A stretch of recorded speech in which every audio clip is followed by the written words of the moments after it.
23rd? No, March 30th. Sunday, March 30th. Is that date good in the evening for everybody? Okay. What I requested is 7. I have it reserved, I think, from 4 to 9 or something like that. And the way it's listed now, it's a 7 o'clock recital. That works. We could tweak that and just ask them to do it. Like we could do it at 6 or 7:30 or something. But if 7 is working for everybody, let's just keep it there. Okay, I think we're good there. All right. So, tell us what you're playing, Victor. Divertimento in C major, K.ANH 229/439B. Yes. DIV number 3. Yes, Divertimento number 3 in C. And what does ANH stand for again? So the other day in Victor's lesson, I got annoyed all over again at collections that include transcriptions, and they don't say what the origin of the piece is. They don't say what it's transcribed from. So was it originally a keyboard piece? Was it an orchestral piece? Was it, what was it? It's just Divertimento number 3 in C major by Mozart, you see. So we kind of collaborated and went to YouTube and looked for Divertimento in C by Mozart. And he wrote lots of Divertimentos in C, and we just sampled them to C, and to C, right? And weren't getting anywhere. And there were several with different K numbers, different Kirkle numbers, and then I was exploring something, and then all of a sudden Victor says, I think I found it. In fact, he had found the one that is the one we're about to hear. And it says K dot, that's the K number, the Kirkle number, the way Mozart's works are cataloged. But it said K dot capital ANH, which I've never seen before. And then it gave the number 299. Then a slash mark at another one in the 400s. So I was looking up the ANH, and that stands for the German word Anhang, which means appendix. And I didn't notice the Kirkle catalog of all Mozart's works, as well as it's known, has 5 appendices. Number 1, 2, 3, 4, and I forget what the other one is. 5. I think maybe it's 5. Yeah, 5. Yeah, for Mozart. We'll call it 5. Okay, so that's the capital ANH. So if you ever see a Mozart K number and then it also says ANH, it means it's one of those that's in one of the appendices or something. All right. And so this is among those. Now the other thing is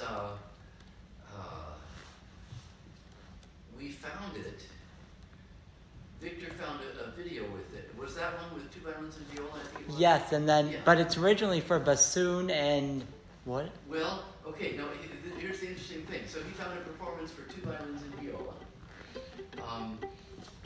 But we found another one for winds with bassoon and clarinet and maybe oboe. Yeah, it was, I think. Maybe oboe, clarinet, and bassoon, I think. And so, what is it really for? But see, by now we have a K number to go for. And I think, did I go to AI at that point? Yeah. I think I did. I went to Perplexity. You went to Chat GPT or whatever. Well, I don't use Chat GPT much, but yeah. Does anybody use Perplexity? It's a freebie. It's a freebie. It's basically an AI search engine, but it's really smooth and it gives you lots more info than a Google search does. Oh, did you? And you can ask for it to be organized in different ways. And I think you mentioned it because it provides sources. Yeah, that's right. Yeah, that's the nice thing. Big difference with ChatGPT. If you do a search for anything under Perplexity, it'll give you as much as you want, and you can keep inquiring, and it remembers previous inquiries, like ChatGPT. But anyways. But it names all of the sources that it's drawing from, and that's an enormous difference. That means you can make a judgment for yourself if this is reliable information. So I do recommend it. It's a free download, perplexity.ai. And I found out that this K Anhang 299 is originally for a basset horn. Does anybody know what basset horn is? It's a band instrument. It's actually a trio for three basset horns. Okay, and the only reason I know what basset horn is that my brother is a clarinetist, and when he was I think in high school, he and a couple friends of his got hold of three basset horns, and they played Mozart divertimentos. He wrote 5 divertimentos for three basset horns. And what it is, it's in the clarinet family, single reed instrument. Here I should stand up front for this. It's so here it is, single reed. Here's the stem part, but then it hooks over like that. Clarinet goes right up to your mouth. Okay, this goes here, and then it ducks back like that, and has the mouthpiece here, single reed. And some of them have the bells scooped up like this. You see, they come different sizes of basset horn. So, kind of like that, and then more like a little wider bell. And the sound is very much like a clarinet. At least it's clearly in the clarinet family. But anyways. What I didn't tell you, Victor, is just today I was remembering that about my brother, and I texted my brother. This is my brother that lives in Honolulu. And I told him I was looking up stuff about basset horn, you know, and I'm sure he's wondering, like, why? Why is my brother looking up basset horn? So I explained, and I checked with him, and he played this trio, okay. on basset horns in the original version. He said that they played through all of them, and they performed several of them, including this one. All right, well, enjoy, so right? That's the background on basset horn. Also, my brother told me that Brahms wrote about the basset horn. He didn't write for basset horn, but he wrote somewhere that basset horn sounds like a cello. And also Strauss, as in Richard Strauss, wrote a basset horn part for something, I forget what. So Mozart is really the one, here, let's see. Oh, he just says that Strauss wrote for the basset horn. But anyways. Yeah. But Mozart is who's most associated. He's the famous composer that's most associated with basset horn. And divertimentos. And also divertimentos, yeah. He played lots All right. lots of instruments. But so did Haydn and other folks. Okay, this you're going to think he's playing a different piece, but you're wrong.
Sorry, I messed up a little bit. Okay, we'll give you another chance on it. That's good.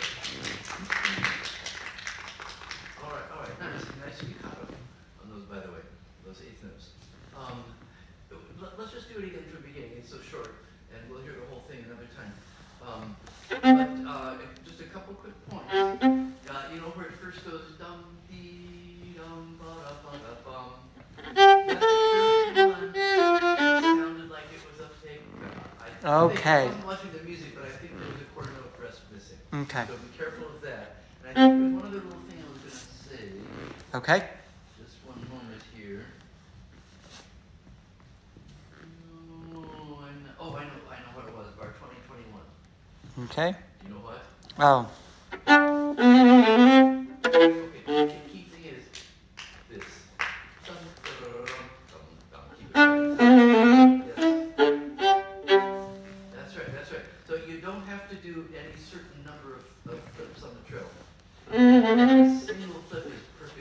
Okay. Perfectly enough. Okay. And that's that way you can you can just arrive exactly on the beat. Okay. Okay, once more.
Sorry. Oh, careful that B repeats. Yeah.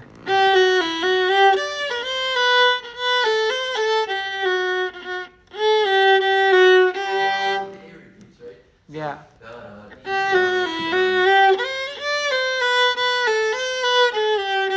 There we go. Why don't you go back to 27, where those 27.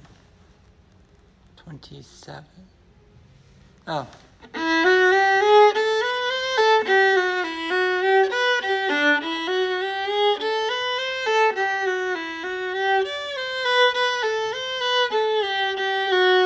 There you go. Yeah, there I go. Okay, one little tiny detail, right? The bar where you stopped, bar before C, 31.